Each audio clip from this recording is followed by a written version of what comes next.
ओम नमः शिवाय। राधे राधे। आइए सुनते हैं मासिक शिवरात्रि व्रत कथा पूजन विधि। वैसे तो साल में एक बार महाशिवरात्रि का व्रत आता है और उसे बड़ी धूमधाम के साथ मनाया जाता है, लेकिन हिंदी कैलेंडर के अनुसार प्रत्येक माह के कृष्ण पक्ष की चतुर्दशी तिथि के दिन मासिक शिवरात्रि मनाई जाती है। इस दिन व्रत उपवास रख भगवान शिव को प्रसन्न किया जाता है और रुद्राभिषेक की भी परंपरा है। जिस तरह सोमवार के दिन भोलेनाथ का विधि विधान से पूजा होती है, बिल्कुल उसी प्रकार मासिक शिवरात्रि का भी महत्व है। मासिक शिवरात्रि मनाई जा रही है। अगर आप भी व्रत रख रहे हैं तो पूजा के बाद यह व्रत कथा जरूर सुने। शिव पुराण के अनुसार प्राचीन काल में चित्रभानु नामक एक शिकारी था। जानवरों की हत्या करके वह अपने परिवार को पालता था। वह एक साहूकार का कर्जदार था, लेकिन उसका ऋण समय पर न चुका सका। क्रोधित साहूकार ने शिकारी को शिवमठ में बंदी बना लिया। संयोग से उस दिन शिवरात्रि थी।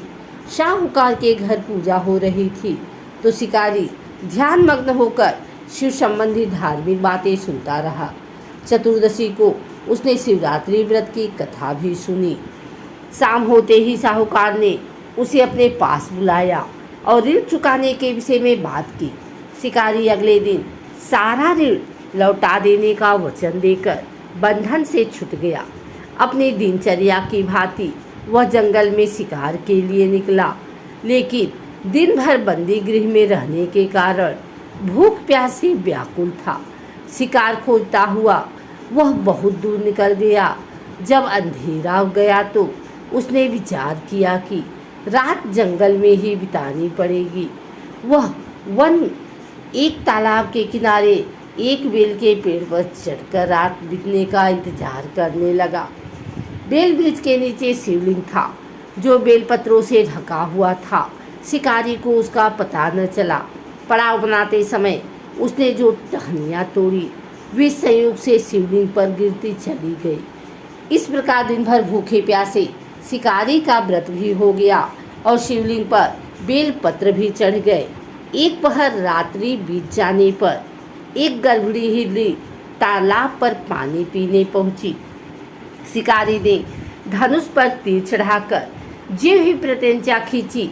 हिरनी बोली, मैं गर्भणी हूँ और शीघ्र ही प्रसव करूँगी। तुम एक साथ दो जीवों की हत्या करोगे, जो ठीक नहीं है। मैं बच्चे को जन्म देकर शीघ्र ही तुम्हारे समक्ष प्रस्तुत हो जाऊँगी, तब मार लेना। शिकारी ने प्रत्यंचा ढीली कर दी और हिरनी जंगली झाड़ियों में लुप्त हो गई। प्रत्यंचा चढ़ाने तथा ढीली करने के वक्त कुछ बेलपत्र अनायास ही टूटकर शिवलिंग पर गिर गए। इस प्रकार उसे अनजाने में ही प्रथम प्रहर की पूजा भी संपन्न हो गई। कुछ ही देर बाद एक और हिरनी उधर से निकली। शिकारी की प्रसन्नता का ठिकाना न रहा। समीप आने पर उसने धनुष पर बाण चढ़ाया। तब उसे देख हिरनी ने विनम्रतापूर्वक निवेदन किया, हे शिकारी, मैं थोड़ी देर पहले ऋतु से निवृत्त हुई हूँ। कामातुर विरहिणी हूँ। अपने प्रिय की खोज में भटक रही हूँ। मैं अपने पति से मिलकर शीघ्र ही तुम्हारे पास आ जाऊँगी।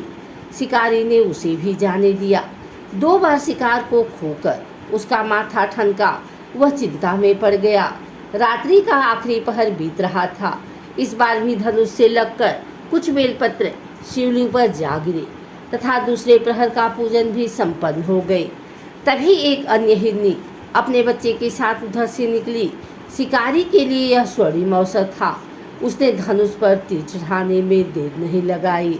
वह तीर छोड़ने ही वाला था कि हिरनी बोली, हे शिकारी, मैं इन बच्चों को इनके पिता के हवाले करके लौट आऊँगी। इस समय मुझे मत मारो। शिकारी हंसा और बोला, सामने आए शिकार को छोड़ दूं? मैं ऐसा मूर्ख नहीं। इससे पहले मैं 2 बार अपना शिकार खो चुका हूँ। मेरे बच्चे भूख प्यास से व्यग्र हो रहे होंगे। उत्तर में हिरनी ने फिर कहा, जैसे तुम्हें अपने बच्चों की ममता सता रही है। ठीक वैसे ही मुझे भी। हे शिकारी, मेरा विश्वास करो, मैं इन्हें इनके पिता के पास छोड़कर तुरंत लौटने की प्रतिज्ञा करती हूँ। हिरनी का दीन स्वर सुनकर शिकारी को उस पर दया आ गई। उसने उस मृगी को भी जाने दिया। शिकार के अभाव में तथा भूख प्यास से व्याकुल शिकारी अनजाने में ही बेल वृक्ष पर बैठा बेलपत्र तोड़ तोड़ कर नीचे फेंकता जा रहा था। पाँव फटने को हुई तो एक हृष्ट पुष्ट मृग उसी रास्ते पर आया। शिकारी ने सोच लिया कि इसका शिकार वह अवश्य करेगा। शिकारी की तनी प्रत्यंचा देख मृग विनीत स्वर में बोला, हे शिकारी, यदि तुमने मुझसे पूर्व आने वाली 3 मृगियों तथा छोटे छोटे बच्चों को मार डाला है तो मुझे भी मारने में विलम्ब न करो, ताकि मुझे अपने वियोग में एक क्षण भी दुख न सहना पड़े। मैं उन हिरनियों का पति हूँ। यदि तुमने उन्हें जीवन दान दिया है तो मुझे भी कुछ क्षण का जीवन देने की कृपा करो। मैं उनसे मिलकर तुम्हारे समक्ष उपस्थित हो जाऊंगा। मृग की बात सुनते ही शिकारी के सामने पूरी रात का घटना चक्र घूम गया। उसने सारी कथा मृग को सुना दी। तब मृग ने कहा, मेरी तीनों पत्नियां जिस प्रकार प्रतिज्ञाबद्ध होकर गई हैं, मेरी मृत्यु से अपने धर्म का पालन नहीं कर पाएंगी। अतः जैसे तुमने उन्हें विश्वास पात्र मानकर छोड़ा है, वैसे ही मुझे भी जाने दो। मैं उन सब के साथ तुम्हारे सामने शीघ्र ही उपस्थित होता हूँ। शिकारी ने उसे भी जाने दिया। इस प्रकार प्रातः हो आई। उपवास, रात्रि जागरण तथा शिवलिंग पर बेलपत्र चढ़ने से अनजाने में ही शिवरात्रि की पूजा संपूर्ण हो गई।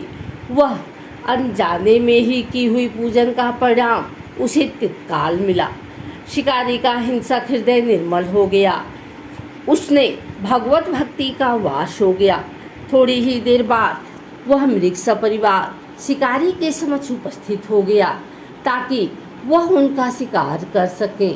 किंतु जंगली पशुओं की ऐसी सत्यता, सात्विकता एवं सामूहिक प्रेम भावना देखकर शिकारी को बड़ी ग्लानि हुई। उसने मृग परिवार को जीवन दान दे दिया।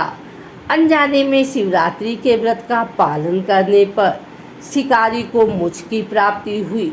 जब मृत्यु काल में यमदूत उसके जीव को लेने आए तो शिवगणों ने उन्हें वापस भेज दिया तथा शिकारी को शिवलोक ले गए। शिव जी की कृपा से ही अपने इस जन्म में राजा चित्रभानु अपने पिछले जन्म को याद रख पाए तथा महाशिवरात्रि के महत्व को जानकर उसका अगले जन्म में भी पालन कर पाए। अगर आपको हमारी वीडियो अच्छी लगी हो तो इसे लाइक करें, कमेंट करें, शेयर करें। हमारे चैनल को सब्सक्राइब करके बेल नोटिफिकेशन ऑल पर सेट कर लें ताकि आगे आने वाली वीडियो सबसे पहले आप तक पहुंच सके। धन्यवाद।